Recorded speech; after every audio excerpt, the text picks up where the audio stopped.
오늘 말씀은 출애굽기 31장 12절부터 18절까지의 말씀입니다. 여호와께서 모세에게 말씀하여 이르시되 너는 이스라엘 자손에게 말하여 이르기를 너희는 나의 안식일을 지키라. 이는 나와 너 사이에 너희 대대의 표징이니 나는 너희를 거룩하게 하는 여호와인 줄 너희가 알게 함이라. 너희는 안식일을 지킬지니 이는 너희에게 거룩한 날이 됨이니라. 그날을 더럽히는 자는 모두 죽일지며 그날에 일하는 자는 모두 그 백성 중에서 그 생명이 끊어지리라. 엿새 동안은 일할 것이나 일곱째 날은 큰 안식일이니 여호와께서 거룩한 것이라. 안식일에 일하는 자는 누구든지 반드시 죽일지니라. 이같이 이스라엘 자손이 안식일을 지켜서 그것을 대대로 영원한 언약을 삼을 것이니 이는 나와 이스라엘 자손 사이에 영원한 표징이며 나 여호와가 엿새 동안 천지를 창조하고 일곱째 날에 일을 마치고 쉬었음이니라 하라. 여호와께서 시온 산 위에서 모세에게 이르시기를 마치신 때에 증거판들을 모세에게 주시니 이는 돌판이요 하나님이 친히 쓰신 것이더라. 아멘. 급변하는 시대 속에서 말씀을 따라 살아가는 일은 끊임없는 충돌을 야기합니다. 그럼에도 불구하고 변함없이 말씀을 따라 살고자 힘쓰는 성도 여러분을 예수님의 이름으로 축복합니다. 하나님께서는 부살렐과 오홀리압 그리고 지혜로운 마음이 있는 모든 사람들에게 성막을 만들 능력을 주시죠. 이는 성막이 인간의 의지나 결단에 의하여 세워지는 것이 아니라 하나님의 주권하에 하나님의 뜻에 의하여 세워진다라는 사실을 말씀해주고 있는 겁니다. 이 점에서 말씀은 두 가지를 우리에게 알려준다라고 지난주에 말씀을 드렸습니다. 첫째는 하나님이 세우신다라는 것이죠. 하나님이 어떻게 만들지를 알려주시고 만들 사람들에게 능력을 주셔서 그들에게 만들게 하시는 것은 그들의 의지나 능력이 아니라 이 모든 일들이 하나님에 의하여 전적으로 이루어지는 일이다라는 사실을 알려주고 있는 겁니다. 둘째는 함께 지어져 가야 된다라는 거예요. 하나님께서는 이 부살렐만이 아니라 오홀리압 지혜로운 마음이 있는 자들이 함께 성막을 만들라라고 하십니다. 이는 성막이 어느 특정한 사람에 의하여 지어지는 것이 아니라 모두가 함께 하나님 안에서 지어져 가야 된다라고 하는 것이죠. 이것은 우리가 교회를 볼 때 더욱더 구체적으로 알 수 있습니다. 우리가 교회를 세워간다라는 것은 어떤 개인의 능력이나 힘에 의하여 이루어지는 것이 아니라 그리스도 예수 안에서 우리가 지체로서 서로가 연결되어 함께 지어져 가야 된다라는 사실을 말씀해주고 있기 때문이죠. 그래서 성막을 만드는 과정 속에서 하나님이 우리에게 알려주시는 것은 이 모든 일들이 하나님의 주권적 역사 속에서 이루어지는 일이다라는 겁니다. 그리고 우리는 그 하나님이 하시는 일 가운데 함께 그 일을 참여하는 이들, 도구로 쓰임받는 이들이 되어야 된다라는 것이죠. 그리고 본문은 이제 안식일에 대한 내용을 말씀해주고 있습니다. 하나님께서 모세에게 40일 동안 하나님의 나라의 법과 그에 따른 여러 법들에 대하여 말씀해 주십니다. 그 중에는 성막을 어떻게 만들고 성막의 기구들을 어떻게 만들 것인가에 대한 내용서부터 하나님은 전반적으로 하나님의 통치를 누리는 이스라엘 백성이 어떻게 하나님을 섬기기 위하여 준비되어야 하는가, 어떻게 살아가야 하는가에 대하여 모세에게 구체적으로 말씀해 주시죠. 이후 하나님은 모세에게 마지막으로 안식일을 지키라 라고 말씀하십니다. 이스라엘 백성에게 전해서 안식일을 지키라 라고 하시죠. 이것이 지금까지 하나님과 이스라엘 백성 사이에 표징이 될 것이고 이 표징으로 하나님께서 그들을 거룩하게 하셨음을 알게 될 것이다 라고 말씀하세요. 그리고 안식일을 다른 날과 같이 똑같이 여기지 말고 거룩하게 지키라 라고 하십니다. 이를 어기거나 또는 일하면 죽게 될 것이고 백성 중에서 끊어지게 될 것이다 라고 하시죠. 왜냐하면 이 날이 하나님께 거룩한 날이기 때문이다 라는 겁니다. 그래서 하나님께서는 이스라엘 백성에게 안식일을 기억하고 그날을 영원한 언약으로 삼아서 대대로 지키라 라고 하시죠. 안식일은 하나님과 이스라엘 사이의 영원한 표징이며 하나님께서 6일 동안 천지를 창조하시고 7일째 날 마치시고 쉬셨기 때문이다 라고 하십니다. 이를 통해서 말씀하시는 바는 무엇일까요? 광복절, 제헌절, 한글날 등 우리나라에는 아주 중요한 날들이 있습니다. 근데 이 중요한 날들은 변하거나 바뀌지 않는다는 것이죠. 한글날이 또는 제헌절이, 광복절이 우리의 뜻대로 우리의 원하는 대로 날짜가 바뀌느냐? 그렇지 않다는 거예요. 10년이 지나고 20년이 지나고 100년이 지나도 사람들은 이 나라가 존재하는 한 그날을 중요하게 여기며 지켜가게 될 것이다 라는 겁니다. 그것은 그 날들이 가진 특별한 의미가 있기 때문인 거죠. 그래서 사람들은 나를 중요하게 여기고 지키게 되는 거예요. 그런데 하나님께서도요, 이 날에 대한 중요성을 우리에게 말씀해 주셨습니다. 하나님도 누구보다 이 날에 대한 중요성을 우리에게 가르쳐 주셨는데, 출애굽기 23장 14절부터 17절에 보면 이렇게 말씀하세요. 출애굽기 23장 14절부터 17절입니다. 너는 매년 3번 내게 절기를 지킬지니라. 너는 무교병의 절기를 지키라. 내가 내게 명령한 대로 아비벌의 정한 때에 이래 동안 무교병을 먹을지니 이는 그 달에 내가 애굽에서 나왔습니다. 빈손으로 내 앞에 나오지 말지니라. 맥추절을 지키라. 이는 내가 수고하여 밭에 뿌린 것의 첫 열매를 거둠이니라. 수장절을 지키라. 이는 내가 수고하여 이룬 것을 연말에 밭에서부터 거두어 저장함이니라. 내 모든 남자는 매년 3번씩 주 여호와께 보일지니라. 하나님께서도 날에 대한 중요성을 우리에게 가르쳐 주시는데 매년 3번씩 보이라 라고 하십니다. 무교절, 맥주절, 수장절. 이 절기는 농사와 관련된 절기입니다.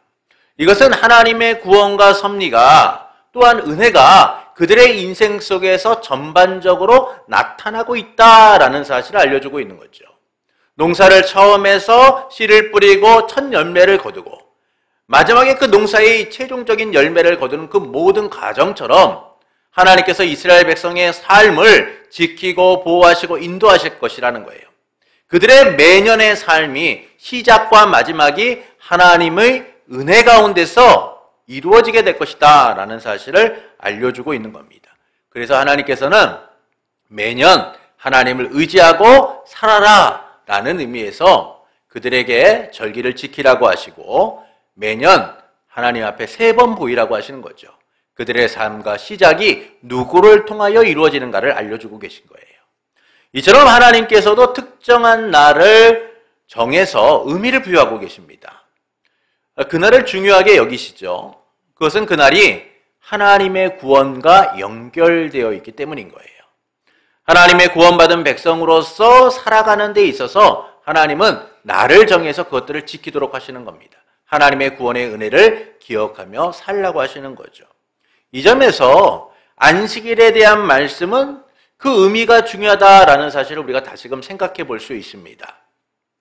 이미 하나님께서는요, 출애굽기에서 안식일에 대한 말씀을 2번을 하셨습니다.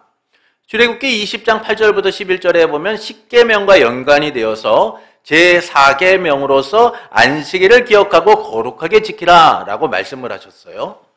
또한 출애굽기 23장 10절부터 13절에서 하나님께서는 안식년과 안식일에 대한 내용을 말씀하시면서 참된 안식은 하나님의 통치 가운데 하나님의 은혜 속에서 이루어지는 것이다 라고 말씀해 주시죠.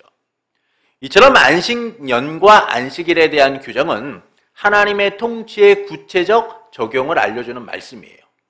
그리고 본문에서 하나님은 다시 언약의 표징으로서 안식일을 지키라 라고 말씀하고 있습니다. 이를 어길 시에는 죽게 될 것이고 백성 중에서 끊어지게 될 것이다 라고 하시죠. 그러므로 안식일을 지켜 대대로 영원한 언약으로 삼으라 라고 하십니다. 이를 통해서 말씀하시는 바가 무엇일까요? 왕이신 하나님의 통치가 시작되었다는 거예요.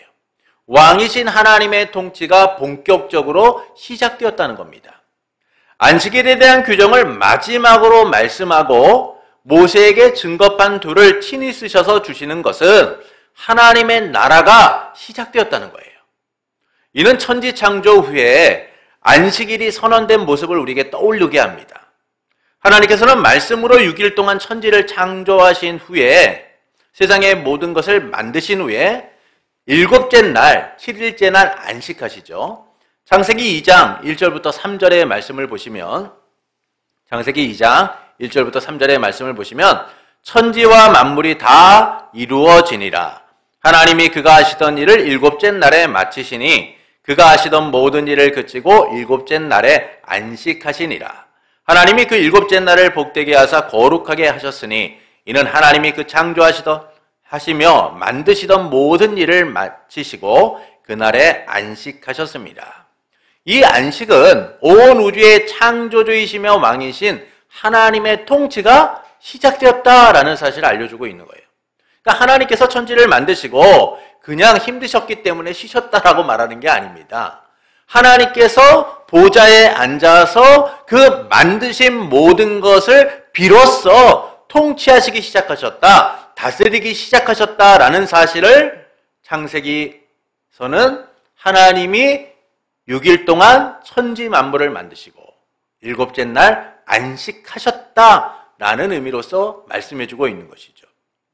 그분이 우리와 함께 하시며 하나님 나라의 통치를 시작하셨다라는 거예요. 참된 왕으로서 보좌에 앉아 사람과 만물의 통치를 시작하셨다라는 겁니다. 그래서 이 안식의 날은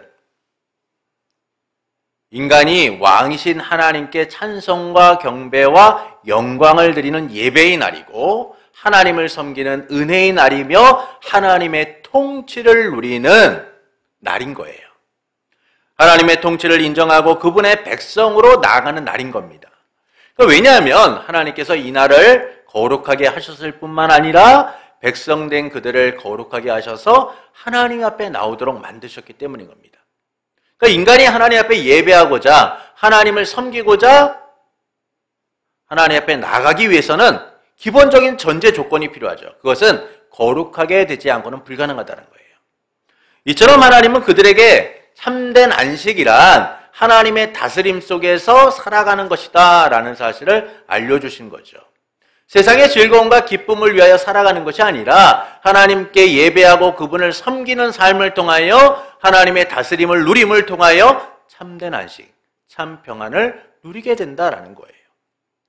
이 점에서 안식의 선포는 하나님의 통치가 시작되었다라는 사실을 선언하고 있는 겁니다. 이는 본문의 안식일의 규정과 연결되어 있어요. 하나님께서 모세를 불러 하나님 나라의 법령을 선포하시고 하나님의 왕궁이며 하나님 나라의 모형인 성막을 지으라 라고 하신 것은 하나님의 나라가 시작되었다라는 사실을 알려주고 있는 것이죠. 이스라엘 백성의 왕이신 하나님이 그들을 거룩한 백성으로 삼아 그들의 왕이 되셨다는 겁니다. 그래서 하나님은 모세를 산으로 내려보내시기 전에 안식일의 규정을 다시 말씀하심을 통하여 비로소 하나님의 통치가 시작되었다라고 선언하고 있는 거예요. 이미 하나님이 2번이나 안식일의 규정을 말씀하지 않았습니까? 그렇다면 그다지 새로울 게 없는 거예요. 그런데도 불구하고 하나님이 다시 그 모세를 내려보내시기 전에 안식일의 규정을 말씀하고 있는 것은 하나님의 통치가 이제 너가 산을 내려감을 통하여 본격적으로 시작되게 될 것이다 라는 사실을 말씀해주고 있는 것이죠. 이는 하나님과 이스라엘의 관계가 허울뿐인 왕과 백성의 관계가 아니라 실제적인 적용이 이루어지는 관계라는 거예요. 하나님과 그들이 운명의 공동체로서 함께하게 된다는 겁니다. 왕이신 하나님을 섬기는 백성으로서 함께하게 될 것이다 라는 것이죠. 이 점에서 우리는 다시금 본문 15절부터 17절을 볼 필요가 있습니다. 본문 15절부터 17절입니다. 여세 동안은 일할 것이나 일곱째 날은 큰 안식일이니 여호와께 거룩한 것이라. 안식일에 일하는 자는 누구든지 반드시 죽일지니라. 이같이 이스라엘 자손이 안식일을 지켜서 그것으로 대대로 영원한 언약을 삼을 것이니 이는 나와 이스라엘 자손 사이의 영원한 표징이며 나 여호와가 여세 동안 천지를 창조하고 일곱째 날에 일을 마치고 쉬었음이니라. 하나님께서 안식일을 지키는 일이 대대로 지킬 영원한 언약이다라고 하시죠. 그러면서 왜 이스라엘이 이 영원한 언약을 지켜야 하는가? 안식일이 왜 하나님과 이스라엘 사이에 표징이 되는가에 대하여 답을 주세요. 그게 뭐냐? 하나님께서 창조주이시다라는 겁니다. 그래서 마지막에 뭐라고 말씀합니까? 나 여호와가 엿새 동안 천지를 창조하고 일곱째 날 일을 마치고 쉬었음이니 이것이 바로 너희와 나 사이의 영원한 표징이 된다라는 거예요. 그분이 천지를 창조하시고 일곱째 날 쉬셨기 때문에 그들이 안식일을 지키는 것은 그와 같은 하나님의 통치와 은혜를 누리는 일이며 하나님의 나라 안에 거하는 일이다 라고 알려주고 계신 거죠. 천지 창조 후에 하나님의 통치가 시작되었던 그때처럼 새로운 하나님의 나라의 통치가 시작되었다는 거예요. 누구 가운데요? 이스라엘 백성 가운데 이루어지게 되었다라는 겁니다. 하나님께서 보좌에 앉아 그들과 함께 하시며 왕으로서 백성 삼은 이스라엘을 다스리시겠다는 거예요. 그들의 가운데 앉아 그들의 삶이 하나님의 통치와 은혜를 누리는 삶이다라는 사실을 그들이 언제 알게 되는 거예요? 안식일을 통하여, 예배를 통하여, 하나님의 영원한 언약의 표징을 통하여 누리게 된다라는 것이죠. 그분이 누구시냐? 천지 만물을 창조하신 창조주 하나님. 그분께서 새로운 하나님의 나라를 이루시고 이제 그들의 왕으로서 통치하실 것이기 때문이다라는 겁니다. 그래서 하나님께서는 사무엘 때 이스라엘의 인간의 왕을 요구할 때에 이렇게 말씀했죠.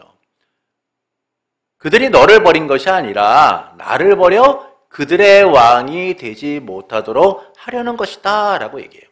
이미 하나님은 이스라엘의 왕으로서 그들과 함께 하셨고 그들을 지키고 보호하시고 그들 가운데 역사하셨습니다. 그런데 인간들은 어때요? 이스라엘 백성은 어땠습니까? 그들은 왕이신 하나님을 거부하고 그들 스스로가 그들을 위한 왕을 만들고자 했다라는 것이죠. 그 왕이신 하나님께서 이제 안식일의 규정을 전하라고 하시는 것은 하나님이 진정한 왕으로서 그들을 다스리신다라는 사실을 보여주고 계신 거예요. 그러나 이 나라는 갑자기 세워진 나라가 아니라는 거예요. 백성된 이스라엘의 의지와 결단에 의하여 하나님이 왕으로서 그들과 함께 하신 것이 아니다라는 겁니다. 천지를 창조하셨던 하나님의 목적에 의하여 이루어진 나라이기 때문인 겁니다. 그래서 하나님이 새롭게 시작하신 나라는 그분의 주권적 은혜 아래 이루어진 나라인 거예요. 전적으로 하나님에 의하여 세워진 나라라는 겁니다. 이 나라의 왕으로 하나님은 이스라엘을 백성 삼으신 거죠. 이스라엘이 백성이 되기 위하여 어떤 일을 한 게 아니에요. 그들의 의지와 노력으로서 저분이 우리의 왕이 되시면 정말 좋겠다. 하나님을 우리의 왕으로 삼아야겠다. 그들이 그렇게 생각해서 하나님을 왕으로 섬기고 하나님의 나라의 백성이 된 게 아닙니다. 창조주이신 하나님으로 인해 그들은 백성으로 선택받게 되었고 새로운 하나님 나라의 일원이 된 거죠. 이 나라에 대하여 하나님께서는 이미 아브라함과의 약속을 통하여 말씀하셨습니다. 하나님께서는 아브라함에게 후사와 그 땅에 대한 약속을 하세요. 곧 하나님의 나라의 성취를 약속하신 거죠. 그러자 아브라함은 자신이 이 땅을 어떻게 받을지 어떻게 아느냐라고 하나님께 묻습니다. 하나님이 이 땅을 나와 내 자손들에게 주시겠다라고 하는데 내가 이 땅을 어떻게 받을지 어떻게 알아요? 이 물음에 대하여 하나님이요 횃불 언약을 맺으세요. 창세기 15장 9절부터 17절의 말씀입니다. 이 말씀은 좀 찾아보시죠. 창세기 15장 9절부터 17절입니다. 제가 한 절 읽고 여러분이 한 절 읽고 하겠습니다. 여호와께서 그에게 이르시되 나를 위하여 3년 된 암소와 3년 된 암염소와 3년 된 수양과 산비둘기와 집비둘기 새끼를 가져올지니라.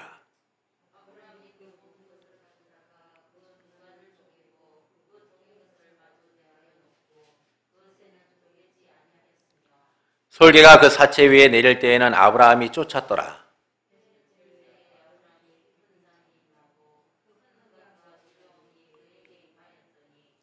여호와께서 아브라함에게 이르시되 너는 반드시 알라. 내 자손이 이방에서 개게 되어 그들을 섬기겠고 그들은 400년 동안 내 자손을 괴롭히리니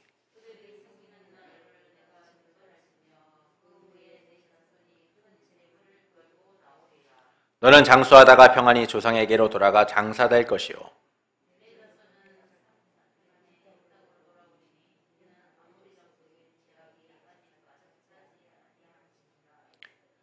해가 져서 오돌 때 연기나는 화로가 보이며 타는 햇불이 쪼갠 고기 사이로 지나더라. 하나님께서는 땅을 어떻게 받을지 알 수 있느냐라고 묻는 아브라함에게, 어떻게 받을지 제가 어떻게 알겠습니까? 라고 묻는 아브라함에게 언약을 맺으십니다. 그러면서 아브라함의 후손이 이방에 개게 되어서 400년 동안 종살이를 하다가 돌아오게 될 것이다 라고 하시죠. 이 가정에서 하나님은 그 나라를 징벌하시고 후손에게 큰 재물을 가지고 나올 수 있도록 하시겠다라고 말해요. 그리고 반드시 이를 이루시겠다라고 하면서 쪼갠 고기 사이로 횃불로 지나가십니다. 이 쪼갠 고기 사이로 횃불로 지나가시는 것은 하나님이 그 약속을 이루시지 않을 때는 이 쪼갠 고기처럼 나눠지게 될 것이다 라는 사실을 약속하신 거죠. 이처럼 하나님은 아브라함에게 하나님의 나라에 대한 약속을 하신 거예요. 그리고 이 일을 반드시 이루시겠다라고 생명을 걸고 약속을 하신 겁니다. 이 약속의 연장선에서 어떤 일이 이루어진 겁니까? 이스라엘 백성이 430년 동안 종살이하던 이집트에서 나오게 된 거죠. 그들의 힘과 능력으로 이룰 수 없는 일을 하나님께서 친히 하나님과 같은 분이 없음을 증명하시고 이집트의 신가왕 그의 백성들을 굴복시켜서 하나님이 약속하셨던 이스라엘 백성을 구원하신 거예요. 하나님의 심판에 이집트가 두려워 떨며 굴복하게 하심을 통하여 약속하신 바대로 이스라엘 백성을 이집트에서 나오게 하신 겁니다. 이처럼 하나님은 약속대로 이스라엘 백성을 구원하셨고 그들을 인도하신 거예요. 그리고 백성 삼아 왕으로서 그들과 함께 하시고자 하셨습니다. 그래서 하나님은 이스라엘과 언약을 맺으시며 그들의 왕으로서 선포하고 계신 거예요. 이제 하나님의 통치가 시작되었다. 왕이신 하나님을 온전히 섬기라 라고 선포하고 계신 겁니다. 이처럼 하나님의 나라는 갑자기 등장한 나라가 아니에요. 하나님의 목적에 의하여 그분의 약속에 따라 이루어진 나라인 겁니다.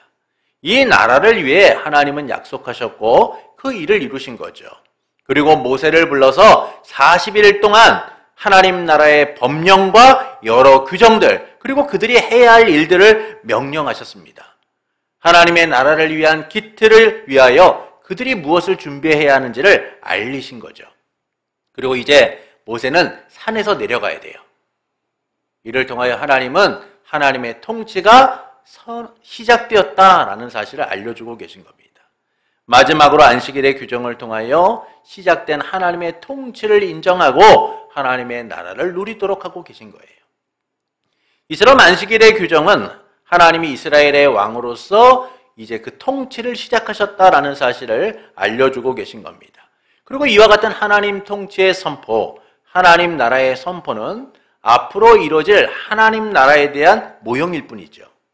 하나님은 이스라엘 백성만이 아니라 이방에까지 이 통치가 이루어지도록 하실 것이기 때문이에요.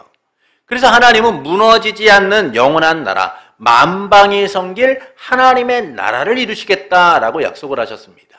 다니엘서 2장 44절에 보면 이 여러 왕들의 시대가 하늘의 하나님이 한 나라를 세우시리니 이것은 영원히 망하지도 아니할 것이요 그 국권이 다른 백성에게로 돌아가지 아니할 것이요 도리어 이 모든 나라를 쳐서 멸망시키고 영원히 설 것이다 라고 말씀하셨어요. 이처럼 하나님께서는 영원히 멸망하지 않는 한 나라, 하나님의 나라를 세우시겠다라고 말씀하셨습니다. 이외에도 하나님은 성경에서 하나님의 나라에 대한 끊임없는 약속을 하셨죠. 그리고 이 나라의 왕으로서 우리 주 예수 그리스도가 오신 거예요. 그분은 하나님의 나라의 왕으로서 오셔서 하나님의 나라를 선포하셨을 뿐만 아니라 그 통치의 시작을 선언하셨습니다. 그것이 바로 우리가 잘 아는 마태복음 5장에 나오는 산상수훈인 거예요. 하나님의 나라가 어떤 나라인지를 알리셨던 예수님께서 하나님 나라의 법령을 선포하심을 통하여 그 나라의 백성이 어떻게 살아야 하는가를 알려주셨죠. 그리고 하나님의 나라가 온전히 이루어지도록 십자가에 죽고 부활하신 승천을 통하여 우리를 성전, 하나님의 처소가 된 삶을 살아가도록 만드셨습니다. 우리 안에 하나님의 나라를 이루시고 그 하나님의 통치를 누리며 살아가도록 만드신 거예요. 그래서 하나님의 나라가 우리 안에 이루어진 일은 하나님의 통치가 우리 가운데 시작되었다라는 사실을 함께 알려주고 있는 것이죠. 영원히 멸망하지 않는 하나님의 나라의 백성으로서 우리는 그분의 통치, 다스림 가운데 있다라는 겁니다. 그래서 우리는 세상의 염려와 걱정으로 사는 것이 아니라 하나님 나라와 의를 위하여 사는 자들이 되는 거예요. 성취된 하나님의 나라에서 그 나라를 보이고 넓히는 삶을 살아가게 되는 겁니다. 이스라엘 백성에게 안식일의 규정이 하나님의 통치의 시작을 선언한 것이라면 예수님의 십자가의 죽음과 부활은 우리에게 영원한 왕이신 하나님의 통치가 시작되었다라는 사실을 알려주고 있는 것이죠. 그렇게 우리는 이루어진 하나님의 나라 안에서 하나님의 통치를 누리게 된 거예요. 왕이신 하나님의 자녀, 거룩한 백성으로서 영원한 다스림을 누리는 축복 가운데 거하게 된 겁니다. 이를 통해 하나님께서는 우리가 어떻게 살기를 원하실까요? 내 삶에 주님의 통치가 온전히 이루어지기를 원하시는 거예요. 내 삶에 주님의 통치를 온전히 인정하는 삶이 되기를 원하시는 겁니다. 하나님의 통치를 누리는 삶은 그분의 왕되심을 인정해야 돼요. 내가 주인된 삶이 아니라 주님이 주인이심을 인정하고 살아갈 수 있어야 하는 겁니다. 주님의 소유답게 그분의 뜻과 말씀에 따라 살아가야 하는 것이죠. 그런데 우리는 여전히 내가 주인된 삶을 살아가려고 한다라는 거예요. 입술로는 하나님이 주인이시다라고 말하지만 하나님의 통치를 따르는 것처럼 보이지만 실상은 자기가 주인이 된 삶을 살아가려고 하는 거예요. 이는 하나님의 통치를 거부하는 삶인 거죠. 백성이 왕을 거부하고 자기가 왕처럼 살려고 하면 반역인 거예요. 죽어 마땅한 죄인 겁니다.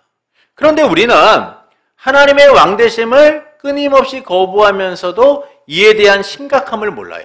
두려움을 느끼지 않습니다. 이것이 얼마나 하나님이 주신 은혜를 거부하는 일인지를 알지 못한 채 살아가죠. 아무런 의식 없이 삶에서 자기의 뜻과 의지를 앞세워 주인이 되려고 하고 왕이 된 삶을 살아가려고 하는 거예요. 이는 우리가 가진 고질적인 문제입니다.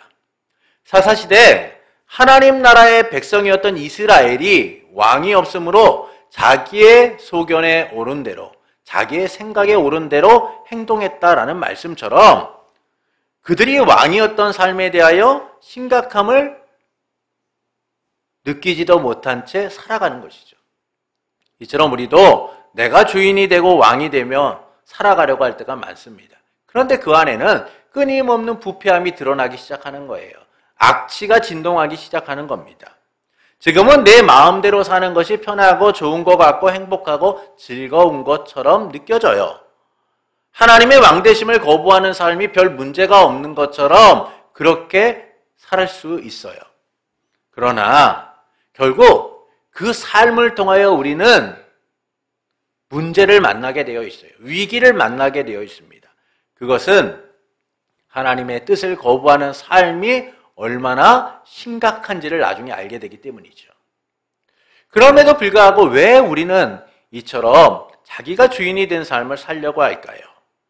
왜 이런 문제들이 끊임없이 우리 안에 반복되는 걸까요? 여전히 내가 죽지 않고 살아있기 때문입니다.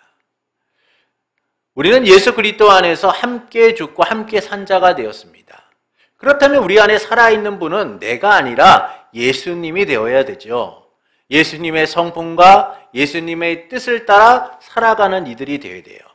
근데 안타깝게도 여전히 우리는 내가 살아 꿈틀대려고 합니다. 그러다 보니까 자기 부인과 자기의 십자가를 지려고 하는 모습이 없는 거예요. 하나님의 왕되심을 인정하는 삶을 살아가지 못하는 겁니다. 내가 철저히 죽어야 되는데 죽으면 안 될 것 같잖아요. 힘들 것 같잖아요. 그래서 우리는 내가 죽지 못한 채 살아가고 있는 것이죠. 왕의 부름을 받은 자가 이것저것 생각하며 왕의 뜻을 따를 수 있을까요? 없습니다. 왕의 부름을 받은 자는 그냥 왕의 명령만을 바라보고 살아가는 거예요. 왕의 뜻을 따라 살아가는 것을 전부로 여기는 겁니다. 그러나 그렇지 않게 되면 어떻습니까? 왕의 뜻과는 다른 길을 가게 되는 거예요. 이처럼 우리도 내 자아, 내 고집, 내 생각을 버리지 못한 채 살아가게 되면 왕이신 하나님의 뜻과는 다른 길을 찾아가게 되어 있는 겁니다. 주님의 통치를 인정하는 삶보다 내 계획과 뜻을 우선한 채 살아가게 되는 것이죠. 그래서 하나님의 통치가 삶에서 나타나지 않는 악순환이 끊임없이 거듭되는 거예요. 분명히 나는 하나님을 믿는다고 하는데, 분명히 나는 하나님을 주인이라고 여기는데, 그럼에도 불구하고 내 삶에 변화가 없고 내 삶이 위태로워지는 그 가장 결정적인 원인은 말은 그렇게 하지만 실상은 내가 죽어 있지 않기 때문인 겁니다. 그것은 하나님의 통치가 사라진 것이 아니라 이를 거부하고 자기가 왕된 삶을 살려고 하는 우리의 오만과 교만으로부터 비롯되고 있는 것이죠. 그러므로 우리는 하나님의 왕되심을 인정하는 삶이 되어야 됩니다. 내가 죽고 예수 그리스도가 살아가는 삶, 이 삶을 주신 주 안에서 하나님의 통치를 따라갈 수 있어야 돼요. 하나님이 주인 되고 왕 되신 삶을 위하여 철저히 내가 죽어야 됩니다. 내 생각과 내 의지와 내 방식을 내려놓고 하나님이 원하시는 대로 살고자 결단해야 되는 거예요. 그때 우리는 하나님이 베푸신 은혜를 온전히 누리게 되는 거예요. 하나님의 통치를 인정하는 삶, 그분이 다스리는 삶이 내 삶에 온전히 녹아내리게 되는 겁니다. 하나님의 백성된 삶이 그때야 비로소 얼마나 복되고 귀한지를 알게 되는 것이죠. 세상의 염려와 걱정에 찌든 삶이 아니라 날 보호하시고 지키고 언제나 든든한 피난처가 되시는 그 하나님의 통치를 누리게 되는 거예요. 그러므로 내 삶의 참 주인이며 왕 되신 하나님을 섬기기를 힘쓰는 성도가 되시는 것은 어떨까요? 하나님의 통치를 인정함으로 내가 죽고 그리스도가 살아 역사하시는 그 은혜를 누리는 성도가 되시는 것은 어떨까요? 사랑하는 성도 여러분, 하나님께서는 마지막으로 모세에게 안식일의 규정을 전하라 라고 말씀합니다. 이는 왕이신 하나님의 통치가 시작되었다라는 사실을 알려주고 있는 거죠. 그 통치를 인정하고 하나님의 백성답게 살아가라 라고 말씀하고 있는 거예요. 하나님께서는 안식일을 대대로 지킬 영원한 언약이다 라고 하십니다. 그 이유는 하나님이 창조주이시며 그들의 왕이시기 때문인 거죠. 그래서 하나님께서는 새로운 하나님의 나라의 통치가 시작되었다라는 사실을 좀 더 구체적으로 분명하게 알리시고자 안식일의 규정을 전하라 라고 말씀하고 있는 겁니다. 그리고 이 나라는 갑자기 이루어진 나라가 아닌 거예요. 아브라함에게 약속하셨던 그 하나님의 나라가 하나님의 주권적 역사에 의하여 이루어지게 되었다라는 사실을 알려주고 있는 것이죠. 그리고 하나님은 구원하시고 인도하신 이스라엘 백성의 왕으로서 이제 그 통치를 시작할 것을 선언하고 계신 겁니다. 이제 그들이 해야 할 일은 하나님의 왕되심을 인정하고 예배하고 섬기는 삶, 하나님의 통치를 온전히 누리는 삶이 되어야 하는 것이죠. 이와 같은 하나님의 통치 선포, 하나님의 나라의 선포는 결국 앞으로 이루어질 하나님 나라를 보여주고 있는 거예요.